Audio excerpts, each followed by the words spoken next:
Name association. I'm going to give you a sentence. Don't look too scared. I can see you on. Don't look too scared. It's nothing too bad, I don't think, coming up. I'm going to give you a sentence, and you tell me the first name that comes to mind when you hear that sentence. And hey, there might even be a little story to sort of accompany it. We'll never know. Well, we will know. We'll hear in a second. First one is funniest person in the locker room. Funniest person in the locker room is either Sabu, which I know it's going to Never. shock you. Yes. Or Sandman. Next one is last. Oh, this is going to be an easy one. Last man standing at the bar. There's no question. They'll be there when it closes, and when it opens, they'll still be there. Sandman. Hey. Uh, Oh, Jesus. The most beautiful woman of ECW in real life. Nancy Sullivan. So that was that easy as well. I mean, she was stunning. Absolutely. And she was sweet and kind, but could hold her own. I mean, if she needed to, she could pull that knife out of her boot. She kept it in there, but she never needed to. But she was a doll. She was caring. She was like a little sister and a mom to almost everybody in there. Combination of both, which is a really unique personality trait. Mm. We were Anyone you in Florida want? one time. Oh, We were in Florida one time. I remember running a couple shows down there, and Kevin said, "Come back, you'll stay with me at the condo. Nancy, fix the bed up for Todd at the condo." So I went back and stayed, and I mean, so outside of her, even in home life, she was just a doll. I always like your. I like your impression of Kevin Sullivan. He's sort of like slightly Transylvanian Viscount as well. It's that heavy Boston, you know, Nancy. Come on, Nancy. We're going together. That kind of thing. You don't growl to it. There you go. You're set. Is there anybody who you were desperate to bring into ECW that was available, but for whatever reason just didn't work out? No, Roddy Piper. Really? Yeah, I called Roddy Piper up before I had Eddie Gilbert and before I had any bookers when I was doing Morocco and Snuka as on all the different rounds the loop we're running. And I said, "Would you be interested in coming in?" Because like, you think of Snuka after the Snuka Morocco, you think of Snuka Piper. And those were his two big things. And I remember him saying to me, pal, he goes, "You got two really good boys there in Morocco and Snuka. They got really good boys. You don't need me. And I'm a flight from Portland, and I don't fly myself in.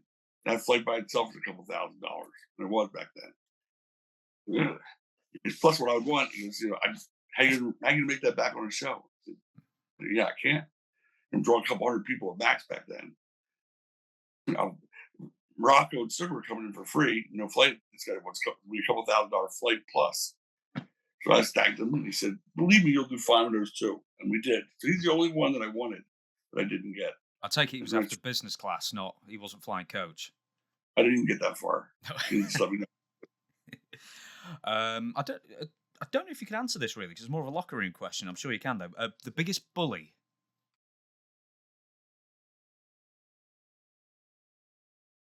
There wasn't any bullies. There was pseudo bullies with Taz and Perry Saturn for a while, but they would only bully the people that were coming up, kind of thing, the students, kind of thing. They weren't going to go over and bully, Brian Lee. If you put them on top of each other, they would be looking eye to eye with Brian Lee. Uh, they weren't going to bully Sam, and they weren't going to bully Van Dam. But Sabu and Taz had so many issues back there, but there wasn't bullying him. But there were issues that Sabu, really was getting pissed, and Taz wasn't letting up until Van Dam actually stepped in and stood up for Sabu one day. But there were no bullies in the locker room. I'm telling you, we really had a very familial kind of locker room for the first 2 years. Up until like '95, we were a family, Hmm. and then it all started splintering. This next one, anyone ECW revolving around there always says the same name. Smelliest wrestler. Balls Mahoney. That's the right name. Um, I see. I already know the answer to this one, so we'll do it very quickly. The best travel companions for you. Yeah, that's easy. That's the positive. Sandman, Scorpio, and Fonzie. Easy one, that. The weirdest or strangest weapon that a fan brought to the show. I remember the weirdest. We've had everything from weed whackers to the kitchen sink, the real kitchen sink, to the guy who took his prosthetic leg off and handed it to one of the wrestlers who used the prosthetic leg in the match, which of course they duplicated years later in WWE because what did they duplicate? But yeah, that was the first time we ever saw that. That was Mad Dog Vachon, I think. That was the Shawn Michaels Diesel thing. Then they ripped off Mad Dog Vachon's prosthetic leg for the finish. Okay. I didn't remember what it was, but I knew they had done it after we did it. Uh, But we didn't. It was spontaneous. The guy just actually handed it to them as they're walking through the crowd, beating each other to death. And that was what a really unique part of what we did is that they would go through the crowd half the night, and that crowd, as smart as they are, were so respectful. They cleared it out. You didn't need security. They policed themselves. No one ever reached in and grabbed it or touched it. They just because they saw these guys were beating the shit out of each other, 2 inches in their faces. They weren't throwing these working, elbow.